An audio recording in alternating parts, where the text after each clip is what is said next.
Di sini mungkin saya akan berbagi ilmu tentang bagaimana kita mendesain sebuah pencahayaan yang ada di dalam ruangan. Jadi berdasarkan cara menerangi sebuah objek yang ada di ruangan, di sini ada 3 pencahayaan yang bisa menjadi alternatif ketika kita ingin menerapkan sebuah pencahayaan pada sebuah ruangan tersebut. Yaitu adalah pencahayaan langsung, pencahayaan tidak langsung, dan pencahayaan semi tidak langsung. Di sini yang akan saya informasikan pertama itu adalah pencahayaan langsung. Jadi sesuai dengan namanya, pencahayaan ini itu dia memanfaatkan pancaran yang langsung itu mengenai sebuah objek yang akan kita terangi itu tanpa adanya sebuah penghalang. Yang mana memang pencahayaan langsung ini sebenarnya cocok digunakan untuk kita memfokuskan sebuah objek atau menerangi bidang arah tertentu. Pencahayaan ini itu sangat efektif karena memang tidak ada energi cahaya yang terbuang dan sangat cocok juga untuk kita menerangi aksen pada sebuah ruangan. Misalnya kita ingin menerapkan pencahayaan yang ingin menonjolkan objek tertentu, contohnya itu bisa kita menggunakan pencahayaan spotlight dan pencahayaan downlight. Jadi kelebihan daripada pencahayaan langsung itu yang pertama itu adalah fokus, yang mana tujuan utama pencahayaan langsung ini adalah untuk memfokuskan pada objek tertentu. Jadi ketika kita ingin menerangi sebuah meja belajar, maka fokus cahayanya itu akan mengarahkan di mana area tempat kita membaca. Yang kedua di sini adalah pencahayaan ini mampu menyoroti kondisi objek dengan baik, yang mana cahaya langsung ini akan menciptakan hot spot dalam arah yang tetap untuk menarik perhatian terhadap objek yang akan kita tuju. Pencahayaan ini biasanya itu digunakan pada bangunan museum atau juga bangunan tempat sebuah pameran, atau memang untuk menonjolkan struktur atau produk pada sebuah bangunan tersebut.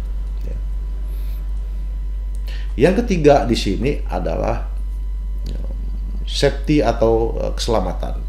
Jadi pencahayaan langsung ini memang sangat bagus untuk menerangi area yang berisiko dan gelap, seperti misalnya area pada tangga sebuah bangunan, bisa juga di jalan atau di lorong bangunan tersebut. Nah, itu sehingga pencahayaan ini bisa memastikan atau memberikan tingkat keamanan yang baik pada pengguna tersebut. Ya.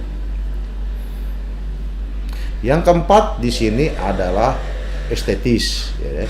Jadi penempatan cahaya langsung pada sebuah interior itu akan memberikan sebuah dekorasi atau tampilan yang menarik atau estetis. Ya.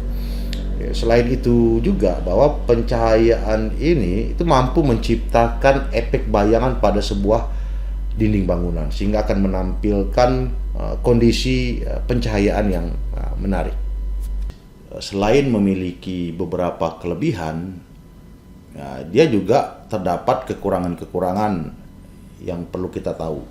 Ya, bahwa yang pertama itu pencahayaan langsung itu menghasilkan kondisi yang silau, karena memang paparan cahayanya itu bisa menyebabkan terjadi stres pada mata. Ya. Selain itu juga pencahayaan yang dihasilkan daripada pencahayaan langsung ini menghasilkan pencahayaan yang tidak merata. Jadi kurang tepat ketika kita menerangi sebuah bangunan yang memiliki ukuran yang besar. Dan pencahayaan langsung ini itu akan terlihat gelap di atas langit-langit, karena memang cahayanya itu mengarah ke bawah. Nah, di sini ada beberapa pertimbangan yang perlu kita perhatikan ketika kita ingin menggunakan pencahayaan langsung, yang mana memang intinya pencahayaan langsung ini bisa kita gunakan ketika kita memfokuskan pada area kecil suatu bangunan, yaitu bisa juga diterapkan di rumah atau di kantor. Misalnya kita dapat mengatur pencahayaan langsung itu di sudut rak atau di atas meja makan. Kita bisa memasangnya menggunakan lampu gantung di atas meja rapat kantor. Nah, itu bisa juga ya. Dan bisa juga pencahayaan langsung itu bisa digunakan pada meja belajar. Nah, ya. Jadi saat kita membaca buku atau bekerja di meja kerja, tentu saja lampu penerangan langsung itu dapat mempermudah kita membaca buku, beraktivitas pada meja kerja. Ya. Nah, selain itu juga pencahayaan langsung itu dapat kita terapkan juga pada area dapur, ya. Sehingga pada saat kita beraktivitas seperti memotong dan mengolah makanan, nah itu akan lebih mudah kita mengolah bekerja pada ruangan dapur tersebut. Karena memang ruangan dapur tersebut bisa dibilang banyak risiko-risiko yang dapat terjadi, ya. Sehingga kita memerlukan pencahayaan yang cukup terang. Bisa juga dipasang di wastafel di dapur atau di tempat pencuci piring di ruangan dapur, sehingga kita lebih mudah melihat, karena memang tingkat penerangannya cukup tinggi ketika kita ingin menggunakan pencahayaan langsung. Atau kita bisa juga menggunakannya itu di museum atau di galeri seni, yang mana pencahayaan itu dapat memfokuskan pada objek-objek seni yang akan kita tonjolkan, sehingga pengunjung itu akan lebih nyaman karena memang tingkat penerangannya cukup tinggi. Atau kita bisa juga menerapkannya itu pada lampu jalan, yang mana pencahayaan langsung ini mampu menerangi area jalan tertentu sehingga bisa membantu si pejalan kaki itu ketika berjalan pada malam hari tanpa khawatir terjadinya gelap. Ya.